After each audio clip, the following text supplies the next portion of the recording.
गोटे गाँव रे गोटे ब्राह्मण परिवार रहुतिले। सेही परिवार रे माँ ओ पुओ दुहें थिले। पुओर नाम गोपाल थिला एवं मार नाम सावित्री थिला। सावित्री अल्प बयस रे विधवा हो जाइथिले। अल्प बयस रे विधवा हो जाइथिबारु से निजर जीवन को नरक बोली भाबुथिले। सावित्री रोषेई पाई निजे जंगल को जाई काठ काटी जंगलरू काठ को निज मुंडरे बोही आणुथिले एवं निजर रोषेई काम करुथिले। निजर छुआ को मुठाई अन्न खुआइबा पाई सावित्री प्रतिदिन पर घर रे मजुरी काम करुथाए। सावित्रीर पति नथिबारु सावित्री निज पुओ गोपालर लालन पालन ठीक से करि पारु नथिला। गोपाल को 5 वर्ष हेउथिबा समय रे गोपालर बापार मृत्यु होई जाइथिला। गोपाल जन्मरू बापाठू दूरेई जाइथिला। गोपाल प्रतिदिन निज बापांको विषय रे निजर माँ को पचारू थाए। माँ माँ मो बापा किए, मो बापा कहीं, मो बापा कुआड़े जाइछंती। गोपाल प्रतिदिन निज माँ को एमिति भावरे पचारू थाए। सावित्री कहतांती तो बापा ए दुनिया रे एबे नहांती, से आमो घर को आउ केबे भी आसीबे नाही। सावित्री जड़े पतिव्रता नारी थिले, जड़े भल चरित्रर नारी थिले, तथापि से विधवा होई जाइथिले। दिने सावित्री को मन रे विचार आसिला, मु मो जीवन रे सेमिति किछि अपराध करि नाही, कोन पाई मो पुअर पिता नाही। मो पुओ ता जीवन रे ता बापा को देखि पारिला नाही। सदाबेले बापा बापा हेउछि, किंतु मु तार इच्छा को पूरा करि पारुनी। मु कि अपराध करिछि एमिति मनरे विचार करी सावित्री से तांको गाँर एक बड़ ज्ञानी पाखकू गला। महाज्ञानी मध्य ब्राह्मण कुलर थिले। महाज्ञानी जनकटी सावित्री को देखि पचारिले, सावित्री माँ आउ कौन सबु भल तो? सावित्री कहिले आउ कौन भल हेब हे महात्मा, मो पति दुनिया रो गला परटू मो जीवन नरक होई जाइछि। मो पुओ गोपाल प्रतिदिन ता बापा कथा पचारुछि। से कहूछि मो बापा काई, मते मोर सांग माने कहउचंती तोर बापा नाही कि? एमिति गोपालर सांग माने गोपाल को कहउचंती, जहा द्वारा गोपाल मते कहूछि आमे दुहे माँ पुओ सर्वदा दुखरे रहुछु। हे महात्मा, आपण हेउचंती जणे महाज्ञानी।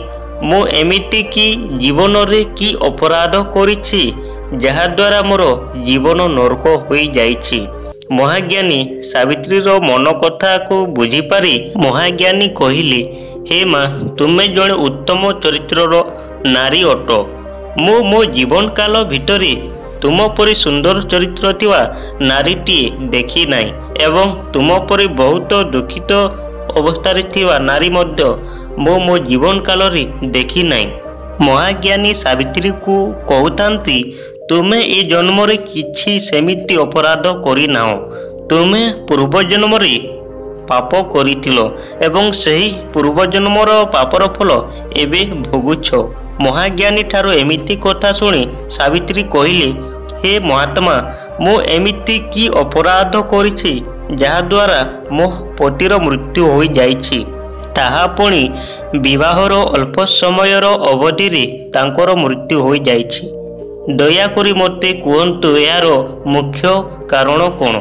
महाज्ञानी कहिले, तुमे ए जन्म रे जेमिति एक उत्तम नारी होई अछ, पूर्व जन्म रे तुमर चरित्र सेमिति नथिला। तुमे एक बेश्या प्रकृतिर नारी थिलो। पूर्व जन्म रे तुमे ब्राह्मण कुल रे ही जन्म लाभ करितिलो। से जन्म रे तुमर नाम थिला उर्वशी। तुमर विवाह एक भल पुरुष सह होइतिला, तथापि तुमर मन तांको ठारे न रही पर पुरुष रे सर्वदा मन रहुतिला।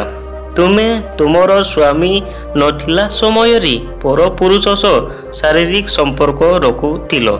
एमिति अपराध तुमे थरे नुह बारंबार जीवन काल रे करिथिलो। तुमे तुमर स्वामी को सीना लुचाई देल, किंतु भगवान तो सबुठी अछंती, से केमिति तुमर भूल को देखि पारिबे नाही। तुमे पूर्व जन्मर पापर फल ए जन्म रे भोगुछ। ମହାଜ୍ଞାନୀ କହିଲେ, ଯେଉଁ ନାରୀ ପର ପୁରୁଷ ସହ ଶାରୀରିକ ସମ୍ବନ୍ଧ ରଖିଥାଏ ସେ ନାରୀର ପତି ବିବାହର ଅଳ୍ପ କାଳରେ ମରିଯାଇଥାଏ, ଯାହାଦ୍ୱାରା କି ନାରୀଟି ବିଧବା ହୋଇଯାଇଥାଏ। ମହାଜ୍ଞାନୀଠୁ ଏମିତି କଥା ଶୁଣିବା ପରେ ସାବିତ୍ରୀ ନିଜକୁ ନିଜେ ବହୁତ ଧିକ୍କାର କରୁଥାନ୍ତି ମନ ଭିତରେ। ମହାଜ୍ଞାନୀ ସାବିତ୍ରୀକୁ ସାନ୍ତ୍ୱନା ଦେବାକୁ ଯାଇ କହିଲେ, ହେ ମା, ଯାହା ଜୀବନରେ ହେବା କଥା ହୋଇଯାଇଛି ସେ ସବୁକୁ ଭୁଲି ଯାଅ। ଏ ଜନ୍ମରେ ତୁମେ ତୁମର ପତିକୁ ପାଇପାରିବ ନାହିଁ, କିନ୍ତୁ ଆସନ୍ତା 7 ଜନ୍ମ ପର୍ଯ୍ୟନ୍ତ ତୁମେ ତୁମର ମୃତ୍ୟୁବରଣ କରିଥିବା ପତିକୁ ହିଁ ବାହା ହେବ।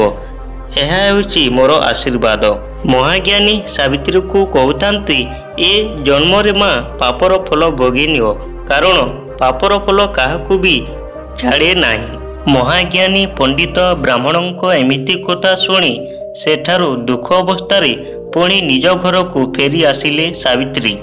ସାବିତ୍ରୀ ଜାଣିପାରିଲେ ଯେ ମଣିଷର କୁକର୍ମ ହିଁ ମଣିଷକୁ ଦୁଃଖ ଦେଇଥାଏ। ସଂସାରରେ ଯେତେ ବି ବିଧବା ନାରୀ ଅଛନ୍ତି ସେମାନେ ବି ମୋ ପରି ହିଁ କର୍ମ କରିଥିବେ, ଯାହାଦ୍ୱାରା କି ସେମାନେ ମୋ ପରି ଦୁଃଖ ଯନ୍ତ୍ରଣା ପାଉଛନ୍ତି ବୋଲି ସାବିତ୍ରୀ ନିଜ ମନ ଭିତରେ ଭାବୁଥାନ୍ତି। ସାବିତ୍ରୀ ଏମିତି ମନରେ ଭାବି ସେ ନିଜର ଦୁଃଖକୁ ନିଜେ ହିଁ ଚାପି ଦେଉଥାନ୍ତି।